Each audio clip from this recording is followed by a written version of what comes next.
হে everyone, তোমাদের সাথে কিন্তু আমি লক্ষ্মী পুজোর ব্লগটা আপলোড করতেই ভুলে গেছি। আমাদের বাড়িতে জানো তো লক্ষ্মী পুজোটা একমাত্র প্রত্যেকটা ঘরে ঘরে আলাদা করে করা হয়। পরে কিন্তু দুই জেম্মা মিলে পুজো করে আর আমার মা কিন্তু নিচে পুজো করে। তবে জানো তো মা এই বছরে পুজো করতে পারবে কিনা বলে সন্দেহ ছিল, তাই কিন্তু আগে থেকে কোনো বাজার টাজার করা হয়েছিল না। তারপরে কিন্তু লক্ষ্মী পুজোর দিন সকালবেলায় আমি আর মা মিলে কিন্তু দশকর্মা সহ বিভিন্ন বাজার করে নিয়ে এসেছি। আর তোমরা দেখো লক্ষ্মী পুজোর দিনও বাজারে কত পরিমাণে ভিড় রয়েছে। বাড়িতে এসেই কিন্তু সমস্ত কিছু জোগাড় জানতে করার পর মা কিন্তু নারকেলগুলোকে ফাটিয়ে নিল, কারণ এটা দিয়ে কিন্তু নারকেলের নাড়ু করা হবে। অন্যদিকে কিন্তু খইয়ের মোয়া বানানোর জন্য দেখো মা কিন্তু এখানে গুড়গুলোকে ভালো করে জাল দিয়ে নিচ্ছে। লক্ষ্মী পুজো জানো তো নারকেলের নাড়ু আর মোয়া ছাড়া একেবারে অসম্পূর্ণ। এই দেখো এই যে পদ্ম ফুলটা দেখছো, এই পদ্ম ফুলটা কিন্তু আমাদের কাছ থেকে মোটামুটি 30 টাকা দাম নিয়েছিল। লক্ষ্মী ঠাকুরকে দেখো খুব সুন্দরভাবে মা সাজানো হয়ে গেছে। এখন কিন্তু লক্ষ্মী ঠাকুরকে বসিয়ে দেওয়া হচ্ছে। লক্ষ্মী পুজোর দিন কিন্তু জানো তো আমার জন্য বাড়িতে এই জল সংকটটা প্রতিষ্ঠা করা হয়েছে। লক্ষ্মী ঠাকুরকে বসানোর পর মা কিন্তু সমস্ত কিছুই ভালো করে গোছগাছ করে একে একে ঠাকুরের সামনে নিবেদন করছে। মাত্র 4 ঘন্টার মধ্যে দেখো মা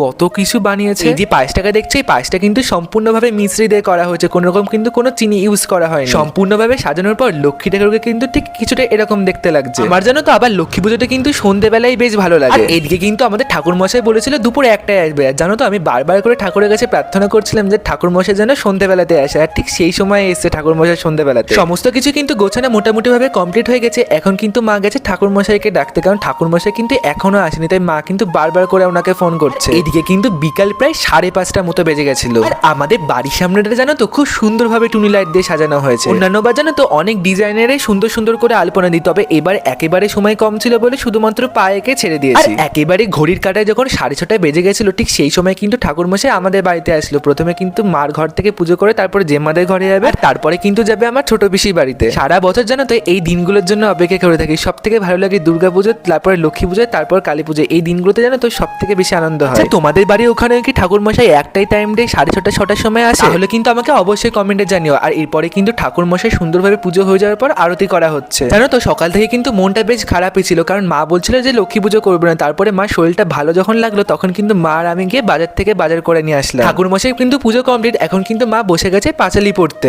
আর তখন যেহেতু সন্ধ্যে 7:30 মতো বেজে গেছিল, আর আমাদের ঘরে কিন্তু একমাত্র পুজো হয়েছিল। আমার জেম্মাদের ঘরে, পিসিদের ঘরে কিন্তু কারোরই পুজো হয়েছিল না। পাড়ায় সবাইকে কিন্তু বলে দেওয়া হয়েছিল 8:30টার সময় রাত্রেবেলা প্রসাদ নিতে আসতে। আর লক্ষ্মী পুজোর দিন আমাদের বাড়িটা দেখতে কিন্তু ঠিক কিছুটা এরকম লাগছিল।